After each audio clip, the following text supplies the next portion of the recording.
Let's rock and roll! Let me ask you a question. What is the purpose of this log in Metal Gear Solid 3? I'll give you a hint. If all or even most of your experience with this game comes from these releases, or any of the versions derived from these releases, then your answer is likely nothing. It has no purpose. But I assure you that it does, and I'm going to explain why, but to do that, you'll have to take my hand and walk with me for a little bit. Before we begin, I want to establish a kind of baseline philosophy that we're going to be working with.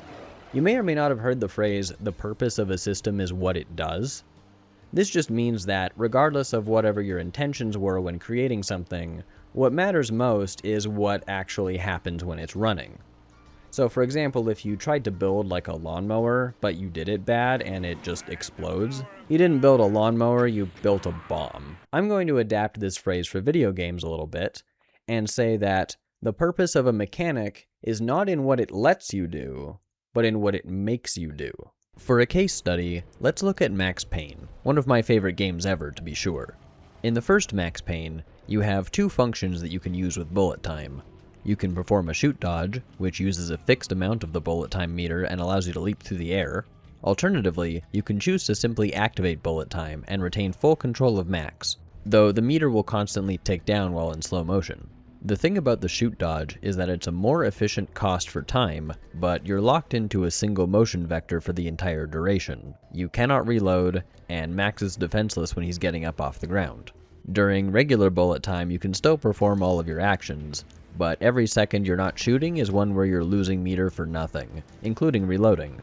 And reloading takes a while, so you're likely to die if you don't kill everyone first. One funny quirk of the game is that performing a shoot dodge actually refills your current magazine, like an instant tactical reload. So one of the best techniques is to run into a room, activate bullet time, and execute a shoot dodge when you run out of ammo to top up your guns and keep the fight going. But remember, you're vulnerable after a shoot dodge, so if you didn't manage to take out all of the enemies with that one combo, you're probably going to die. It's very effective, but you still need to be skilled enough to take advantage of the tools you're given. Now, when Max Payne 2 came out, Remedy improved the bullet time mechanics and made them a lot better. If you're a big Max Payne 1 fan like I am, that probably just made your eyeball twitch. But is what I said really all that wrong? Bullet time in Max Payne 2 underwent a few significant changes. For starters, Max no longer feels as though he too is in slow motion. Bullet time largely just slows everything else down while Max moves at about his normal speed. This effect is intensified by the fact that bullet time causes enemies to gradually slow down more and more as you combo kill them in a single activation. Eventually, it's as though time has completely stopped. Shoot dodging no longer costs meter, which not only means that it doesn't drain your resources to use, having an empty meter still allows you to perform the move. Perhaps most significantly, Max will now do a weird spin thing that reloads his guns if you empty your magazine while in bullet time. This takes basically 0 seconds and has no downside. The problem, of course, is that this removes basically all thinking from encounters. The path of least resistance is, of course, to run in, pop bullet time, and then hold mouse 1 until everyone falls down. You don't have to worry about your ammo count, positioning yourself for a shoot dodge, or prioritizing targets. These changes add convenience, but make the game less interesting. You don't even have a reason to use the shoot dodge anymore unless you personally feel like it. Because active bullet time has had so many functions rolled into it, the game never forces you into a situation where you actually need the benefits of a shoot dodge. It becomes a vestigial mechanic that serves little purpose as it's been obsoleted by a more powerful option. Overall, I think Max Payne 2 is a much weaker game than the original for a lot of reasons. Killing them all only made it worse. It didn't bring them back. But the gameplay dynamics of bullet time being shaken up like an ant farm probably tops the list. There are people who would look at Max Payne 2 and describe the changes to bullet time as an objective improvement. And they subscribe to an idea that I like to call James Nintendo nerd criticism. Do you remember his Castlevania series? Great videos, love me some classic nerd. But there's one point that he makes that always drives me up the wall.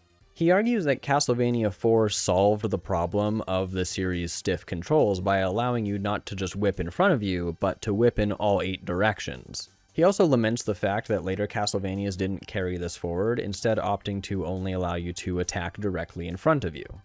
Now, of course, this completely disregards the fact that it is entirely valid to build a game designed around a limited attack option, which is what classic Castlevania typically is. And bypassing that limited moveset and allowing you to whip in all 8 directions breaks the design of many of the game's encounters. These are prime examples of how a game mechanic being more powerful is not necessarily the same thing as it being better designed. If you put Max Payne 2's bullet time into the original, it would be a worse game. Or if you added the Castlevania 4 whip to Castlevania 1. The most effective way to play a game should always be the most engaging. Players should not have to artificially limit themselves with challenge runs in order to make the game interesting. That's what, like, game designers are for, you know, to design the game. It's for this reason, among a few others, that I used to feel really negatively towards Metal Gear Solid 3. Here's another question. How do you play Metal Gear Solid 3? Is it like this? Because this sucks. This is the fundamental problem, right? Metal Gear Solid 3 has a really good tranquilizer pistol. It knocks out in one well-placed shot, enemies don't raise an alert or a caution when they're hit or when they wake up, and there's more than enough ammunition and suppressors, even on European Extreme, to knock out everyone between you and Timbuktu without having to worry about anything. On top of that, the game's areas are built with extremely long sightlines, so you can spot an enemy from far away through the foliage, pop him with a headshot, or miss, whatever. It doesn't really seem to matter. And once he goes down, you just snake right on by without having to worry about a thing in the world. Most people I know who are serious about Metal Gear Solid 3 recognize that you kind of have to pretend this thing doesn't exist in order to have any fun with the game at all. Because if you don't, then the entire game becomes this exercise of belly crawling and headshotting people with a tranquilizer pistol, and that's not very fun at all. But the solution from the beginning was always just to belly crawl your way through the whole entire game, and then go faster for your replays. This is illustrated by perhaps the most common challenge run for MGS3 being a no tranquilizer run, because everybody knows that this ruins everything. And the reason is simple, right? It's a very effective way to play the game. And new players figure this out, like, immediately. Your camo index is highest when you're on your stomach. Being prone offers no impediment to your shooting ability, and you can take guards down as they reveal themselves to you. You have all of these nifty tools, esoteric game mechanics, and detailed guard AI systems, but none of them matter because every single one of them is less effective than just...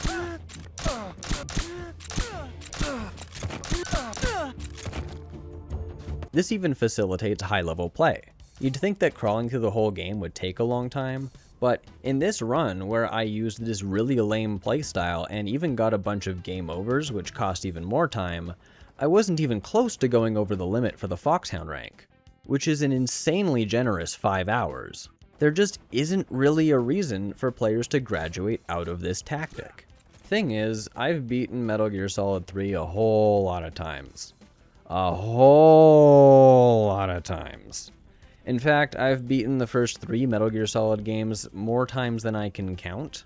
I don't even have my save files for MGS1 anymore because I had to delete them since they were taking up so much space on my memory cards. Yeah, I feel like I'm pretty good at the first 2 and decent at 3, but I realized something a few months ago. I had never actually finished the original Snake Eater release. It was how I first cut my teeth on MGS3. And in fact, my copy of the game still has the $4.99 sticker on it from EB Games. I bought this a long fucking time ago. I got to, I think, Bolshaya Past South on my initial playthrough before declaring the game completely fucking unplayable and never touching it again. It wasn't until a friend gave me his copy of the Essential Collection release for my birthday that I actually managed to finish the game proper. And of course, eventually I bought myself the Subsistence release. I loved the game, but unfortunately that honeymoon didn't really last. So I decided to revisit that old copy of Snake Eater and finally put it to rest. An unfinished Metal Gear game on my shelf? Can't have that. And as it turns out, I fucking love Snake Eater. I had a ludicrous amount of fun playing the original version of Snake Eater. It reinvigorated my love for the game and firmly cemented it as one of my favorite games ever. In fact, I had such a great time with it that after finishing the game, literally the only thing I wanted to do after that was just boot it up and do another playthrough. And this was after an all-day marathon of the first 3 games done in one sitting. So what in the hell makes this version so special? It is definitely true, just as with our Max Payne example before, that the subsistence camera is objectively more powerful and more convenient. But is it better game design? No. The Snake Eater camera is less powerful, as obviously it restricts your vision more in most areas. But it enforces healthier play patterns, requires you to make better use of the game mechanics, and puts the actual environment at the forefront. It turns out that my biggest problem with Metal Gear Solid 3 was a misattribution the whole time. The tranquilizer pistol isn't the problem. It was the camera. It was always the camera. The incredibly boring style of play I outlined earlier and that you, yes you, felt self-conscious about is practically eliminated. Crawling along the ground and dropping guards as you see them from long range is no longer possible because you're not constantly receiving a stream of visual information about everything in front of you. If you'd like to survey the area, you have to stop and look around, which is something that people complain about, that you have to stop every 5 feet or so and spin around in a circle in first person to see what's around you. But that's only an issue if you're trying to play the boring way. If you're trying to play boring Snake Eater. You've been given the Devil May Cry 1 pistols, and you're complaining that they're not powerful enough to shoot everything to death. You're the reason that Devil May Cry 2 turned out the way it did. How does that make you feel? So boring Snake Eater is dead and gone as a playstyle. Not because it's impossible, but because trying to play that way is no longer effective. It's annoying and unviable. So what playstyle does the game push you towards instead? And how do you establish forward visibility with a top-down perspective? It's time that I finally answer the question of this log. What is it for? Whoa. Look at that! That's so cool! That's the corner camera from the previous games. You know, you press against the wall, and the camera swings to give you a view of what's beyond it. And sometimes the angle isn't quite what you want, so you have to actually use the lean function, but that exposes you and drops your camo index, potentially making you more visible to enemies. Like, holy shit, there's this whole game mechanic that's just buried under the subsistence camera. This changes the shape of the game world. Suddenly all those trees and rocks and weird geometry in the jungle actually have value. Tall grass isn't just a slightly safer area where your camo index goes up temporarily. Now they're turned into little havens that you dash in between to scout the area ahead. And yes, I said dash. I have spent so much more time running upright and making daring maneuvers that I would never have done if I was playing Subsistence with the third-person camera. Because guards move pretty slow, stopping to log their positions in your mind gives you a pretty good estimate of where they're going to be over the next few seconds. But if you're crawling, you're moving slow, and that mental map starts to break down as you go longer without tagging their locations in your mind. So you need to move fast and act on the information while you have it. It also just looks more visually engaging. Like there's something exciting about watching a sneaky operative darting between cover points. It kind of reminds me of playing Deus Ex Human Revolution, and that's pretty sweet, because that game's stealth looks really cool. What's interesting is that this isn't unlike the gameplay style of the first 2 MGS entries, especially in sequences or on difficulty levels where you didn't have the radar. You know, you'll enter a new area, press against a corner, and swing the camera around to see what's out there. The game's tutorialize you on this. It's just that the radically new environment and gameplay mechanics make it harder to recognize. But they are still there. The thing is, people apparently have a lot of trouble with this idea. It's like they've never played 1 or 2 without the radar. Because in those games, if you run into a room without scouting it out first, of course you're going to get spotted by guys you couldn't see. That's why you have to scout it out with the tools the game gives you. It's not that hard. But so what, right? The subsistence camera is faster and more convenient, and it gives you the same information with less hassle and a more direct realization of your intentions through your inputs. So why would the less effective option be better design? Well, take this level from Jedi Academy as an example. The place I need to go is just across this gap that's a little too big for me to jump over. So I have to spend like 20 minutes running around trying to get around it. You know, fighting enemies, solving puzzles, playing the video game. It's fun. Or, alternatively, I could type noclip into the developer console and simply fly right to the end of the level. Now this is, objectively, faster, more convenient, and a more direct realization of my intentions through my inputs. I want to go here.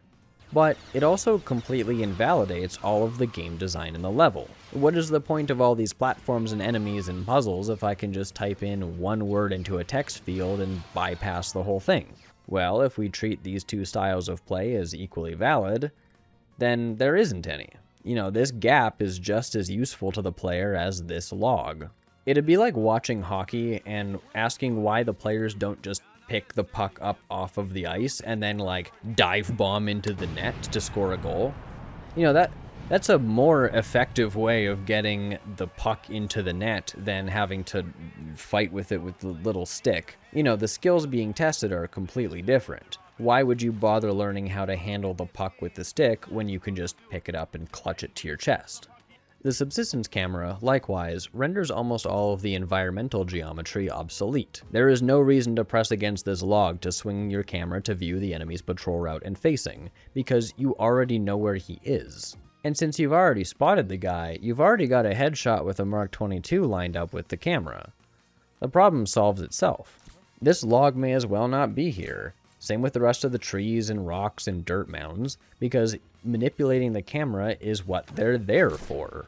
Mentally strip away the jungle aesthetics, and you get level design that is very much in line with MGS3's predecessors. Like, have you ever pressed Snake against this thing in the EVA Escort section? Probably not. What about these trees leading just past it? Definitely not. But in Snake Eater, they're like the most useful things in the world, because they let you verify the guards' positions as they trail off in that direction. Okay, let me tell you a story. One time, I asked a friend of mine who was really good at Smash Bros. Why I don't see more players using Marth's counter. You know, it seemed like a pretty good move to me. You turn invincible, and then if an enemy attacks you, you automatically hit them back for some free damage. Seems pretty good. And he said something really insightful. He told me that if you already know what your opponent is going to do, you probably have a better response with a stronger reward you can perform instead. And that's kind of how it is with the Snake Eater camera.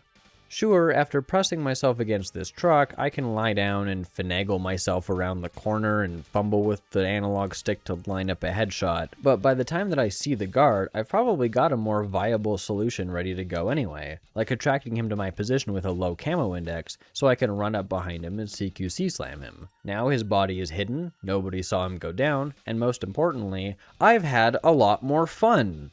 And I did all that without having to artificially limit myself on what tools I was allowed to use in the situation. Again, the argument is not that this camera is more powerful or more convenient, but rather that it pushes you into playing in a way that is more interesting and more fun. Now, there is a button to pop out of cover, and that does a pretty good job of lining up a shot with the target, but it also drops your camo index considerably, so there's a lot more risk involved than just sniping the guy from prone.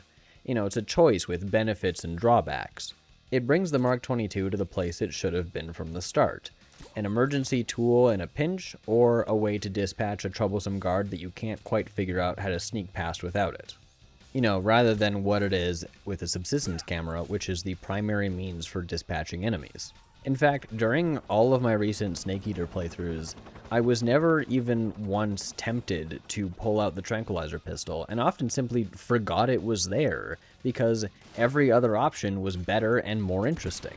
I didn't even need to promise that I wasn't going to use it, I just didn't want to. Keeping the player on their feet instead of on their belly the whole time also has a few other added benefits. Mostly in terms of the engine issues that are pretty prevalent with this game.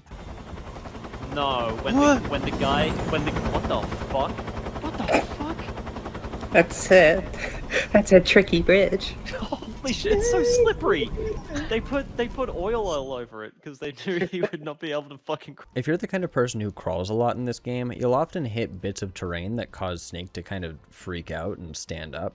Lots of uneven surfaces and structures can interrupt your crawling action and get you spotted, and it's really frustrating. But the reduced viability of crawling as your primary means of locomotion means that this doesn't happen a lot because you're just crawling less. It's clear that the game was never really designed for this perspective anyway, given how dead-eyed and stiff Snake's character model is most of the time. When he's lying on the ground, his breathing animation consists of just like one leg and one arm oscillating evenly back and forth. It looks awful and it's really distracting. But fortunately, from a distance, you don't see those problems, and they cease being problems. It also helps frame the action a little more believably. An on-the-ground perspective reveals that this stuff looks kinda stupid and not in like a good way. With a bird's eye view, you could conceivably believe that Snake is invisible here. This is what I mean when I say the Snake Eater camera fixed all of my issues with Metal Gear Solid 3. They weren't directly addressed, but the old perspective makes some of those problems completely irrelevant. Give it a shot sometime. I promise you'll have a wonderful experience. But if you already have, or are too much of a coward to find out for yourself, let's look at some examples. The area that really sold me on the Snake Eater camera was the mountain. The mountain seems so capital D designed for the original camera that it's a wonder that I didn't notice it before. These wave-like crests in the terrain obscure the soldiers until the very tips of their patrol routes, giving them the advantage. Conversely, this area is full of overlapping vertical paths, which means the camera gives you the advantage this time. This lets you play with and manipulate soldiers above and below you, and I see that comment you're writing. Hold your tongue, we'll get there, don't worry. The real treat, though, is this last area with the trenches. This place used to be paralyzing to me with a subsistence camera, but being forced to deal with the guards in little blocks one at a time, rather than being able to factor in the entire area simultaneously, made me much more bold. You see a lot less of what you want to see, but you see everything that you need to see, and that's really important. You end up playing more dangerously, skirt along the edges of enemy sightlines, and concern yourself only with what you're able to spot at any given time. It reveals an interesting divide in the way that camouflage is used between each version of the game. In Subsistence, you select I like MGS3 at the start of the game to get all the best uniforms, and camo is primarily a tool for crawling past guards in close proximity to you. You crawl for a while, then the texture beneath you changes, you pause the game to swap the camo again. Lots of stop and start and stop and start as you pause to switch uniforms. But in Snake Eater, camo is much more useful at reducing your visibility to far away guards, rather than the ones that are close up to you. And the ones that are close to you, you handle with traditional Metal Gear Solid cover-to-cover stealth. And also, you don't get a button that lets you start the game with Flecktarn. Why did Subsistence add a button that lets you start the game with the best camo in the game? Whose idea was that? Fire them. The point from earlier about the jungle terrain mattering more is really exemplified in the lead up to the end. The boss fight, not the end of the game. I found myself dashing between cover points, hiding in the grass, and playing it more like traditional Metal Gear stealth as I'd press against a tree, see ahead of me, and then make decisions based on the information that got me. It actually encourages you to play the game like what you see on the box with Snake pressed against the tree. Nobody is fantasizing about doing this. Nobody wants to be doing what Snake is doing in this cover photo. Unless you're weird, I guess. The end himself is a very different beast in Snake Eater than in Subsistence. In the later releases, once you've snuck up on him once, you can pretty reliably keep track of him and always be on his tail. Between the thermal goggles, cardboard box, and free camera, it's really hard to accidentally lose track of him. And the battle becomes just a game of tag. Once again, if you want the fight to be interesting, you have to limit your own tools. He's not that difficult to track down, and you can just crawl along the ground for as long as you want, scanning the horizon, waiting until you see the glint of his sniper scope. However, in Snake Eater, because of the top-down perspective, that's not really an option. You have to learn the sniping spots in each part of the map, and the end very quickly runs out of the range of your camera, so you can't track him and move at the same time.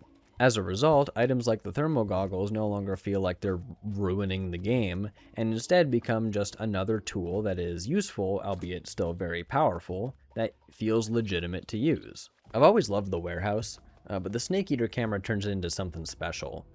Because you can't possibly keep track of every enemy using the original view, you have to put the stuff outside of the screen space, outside of your mind, and just deal with what's around you. And sometimes you didn't account for something that you couldn't see, and a guard might catch a glimpse of you and come to investigate. It puts you in a really dynamic and sticky situation that's harder to control. Which sounds like a bad thing, but the alternative with a subsistence camera is that you're just lying down invisibly waiting for every guard to turn away from you. It encourages a very passive and uninteresting playstyle. The best part of the subsistence release, as well as HD, has always been the Grozny Grad escape, since it completely removes mechanics you may have been unnecessarily relying on. There's no Mark 22, no camouflage, and no CQC. Not that any of those things individually are bad, but together they contribute to that passive playstyle. So many players view this as the hardest section of the game, and it is, but that's because they've never built up the skills necessary to make it through. Since your camo index is always pretty low, there's not much point in crawling, and you can't silently headshot enemies from a million miles away anymore. The subsistence camera took what used to be a reasonable escalation in difficulty and turned it into this utter monster of trial and error, since you've never trained yourself to play in the way this section requires. Snake Eater was also the first time I ever found myself interested in learning how to clear the Ocelot unit by the waterfall. Before now, I considered it to be so brutally difficult, so unreasonably impossible, that I just restart the game or load an older save if I forgot to take the transmitter out on that run. It felt like there were always so many eyes in so many different directions that no matter what I did, I'd get spotted. But here, with the Snake Eater camera, being limited in the information that I was provided access to made me focus on just the ones I could see around me, picking through them bit by bit. And in the process, I realized that the guards are positioned incredibly fairly. Their routes and postings are meticulously designed to give you enough margin of error to recover from a mistaken estimation. As you see, I drag this dude over here to attract the other guard's attention, but I don't bring him far enough and it doesn't quite work, so I have to intercept him as he's moving back to his post. And it's not just in this area that that's the case, it's in all of them. And it's genius. I love it. Now this is one of my favorite parts of the game, and I purposefully leave the transmitter in just to do it. You're gonna get wet again. The escort section with Eva is something basically everybody complains about, and I used to too. But now it might be one of my favorite parts of the game. Honestly, a lot of the problem lies with the subsistence camera, because you have to constantly swing it back and forth to make sure that Eva's still following you and that you're not accidentally walking into enemy sight lines. Also check this out. Snake Eater has the area transitions play out in gameplay, and you can break them by doing this. But the subsistence version and onward all play them as cutscenes. I don't know if a lot of people know that, but it's interesting nonetheless. Lastly, the forced camera change in the fight with the boss is less of an unfair kick in the teeth, since you're used to how the mechanic has been playing out throughout the whole game. It creates a nice synchrony between the main game and the final boss, and that's really nice. Now, I hope you didn't submit that comment yet because it was real dumb. The obvious response that I'm expecting is that the Snake Eater camera is still available in the subsistence and HD versions, so why not just play those versions and toggle between the two as you need it? You know, more options are good, right? So everybody wins. And if you think that, I'd like you to remember back to when I said that the purpose of a mechanic is not in what it lets you do, but in what it makes you do. When you always have the ability to fall back on the faster, easier, and more convenient strategy, why would you ever choose to deliberately go back to the more cumbersome option, except for in the handful of scenarios where it is slightly advantageous? The problem, once again, is that it ought to be up to the game designers to design the game. If the player can execute a simple command that trivializes many of the game's mechanics and makes the experience boring, then that command ought not to exist. It's why NoClip in Jedi Academy is locked behind a cheat code that you input into a developer console. I got a surprising amount of flack in my Metroid video about how I said that inconvenience is what creates gameplay in the first place, and it's so obviously true that I don't know what people are upset about. Yeah, the pits in Super Mario Bros. Are inconvenient, but jumping over them is the entire point of the game. It would be more convenient if the princess wasn't in another castle. Hell, why not maximize the quality of life improvements and have Mario start in the castle? Boot the game up and there's Princess Toadstool right there. Completing challenges under imposed rules is like the definition of a game. Also, subsistence actually makes the Snake Eater camera worse. Like in the original game, if you pushed the camera out in a direction with the right analog stick, you could click R3 and it would lock the camera in that spot. But Subsistence and HD bind R3 to switch between the two different camera modes, so it's a shame you lose that functionality unless you manually disable the third-person camera entirely in the options menu. But no, I don't believe that a user-created challenge is a solution to flawed game design. That's what makes the design flawed in the first place. It must be compensated for from without. And I think a good case study for this is the Fury. Super Bunny Hop already made this point in his video about Delta, but I want to expand on it a little bit. I remember having an actual revelation in real time when I fought the Fury in Snake Eater. I said, out loud, I wish the camera would flip around when you were on the other side of the arena. And then I stopped, and I asked myself, wait a minute, why doesn't it do that? So the Fury, as a fight, is generally regarded to be one about territorial control. You know, he fills the area up with burning napalm that restricts your movement, and he's immune to it, so he sort of takes over the boss arena. And you have to either just deal with it, or shoot the pipes to spray some water down and claim some territory back for yourself. So what then is the purpose of this fuck-ass camera angle? Simple. It provides you with meaningful territory to defend. You are at a major advantage when you are on the southern side of the arena, because the camera points north and gives you a full view of all the hallways in front of you. But you're at a major disadvantage when you're on the north side of the arena, because you have to wrestle with the first-person mode or with the corner view to get a look back down towards the camera. So that gives you an incentive to keep one particular half of the arena clear for yourself. It's an entire element of the game's design, born from an inconvenience that is completely eradicated by the subsistence camera, which allows you to be a nomad and abandon your side of the area whenever you choose at no cost. Hopefully you're noticing a trend, and to explain what that is, let's pull out a graph. This is your experience with a game. If we set neutral to the middle here, and label the y-axis with excitement and tension on opposite extremes, things like the Snake Eater camera cause stratification. The exciting parts of the game, where you have the advantage or the camera enables interesting gameplay patterns, are more frequent and more intense. Additionally, the same is true for the tense parts of the game, you know, where you're at a disadvantage or feel blind to the areas around you or can't quite see the things you'd like to see. Meanwhile, the subsistence camera flattens this graph out with its convenience and ease of use. The game simply becomes less interesting because there's lowered variety in the situations you find yourself in. You tackle every room the same way. None of the environments are meaningfully distinct. Entire game mechanics atrophy from lack of use, and the design goals evaporate as the new camera system makes them completely irrelevant. This is actually a common through line between things that gamers describe as quality of life improvements. They flatten this graph, just like crouch walking, for example. You know, the worst addition to stealth games ever. But that's a story for another time. I think there's a pretty stark divide across the gaming community between people who see games as complete works of art in which every element of their presentation is a small part of a larger whole, where feelings of inconvenience and frustration are valid design space, and people who see games as like basically toys, you know, things you play with for surface level entertainment and should never get in the way of your personal fun. I hold contempt for this mindset. One where newness is always progress, and game design will one day reach a state where things like cameras, controls, and save systems have been standardized with their quote-unquote best versions.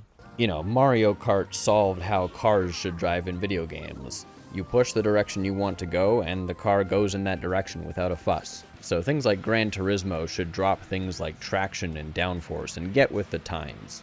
Quake solved first-person shooters and how they should control, fast and acrobatic. There is no need for Rainbow Six 3, because it is slower than what we can make now. Did the game designers ever play fucking Contra? Can you imagine how much of a problem it is that you can't shoot while you're jumping? And likewise, Subsistence solved Metal Gear Solid. To hell with the benefits of a fixed camera. Convenience at the cost of elegance. Can you honestly say that makes the game better? I don't think so. I don't think so.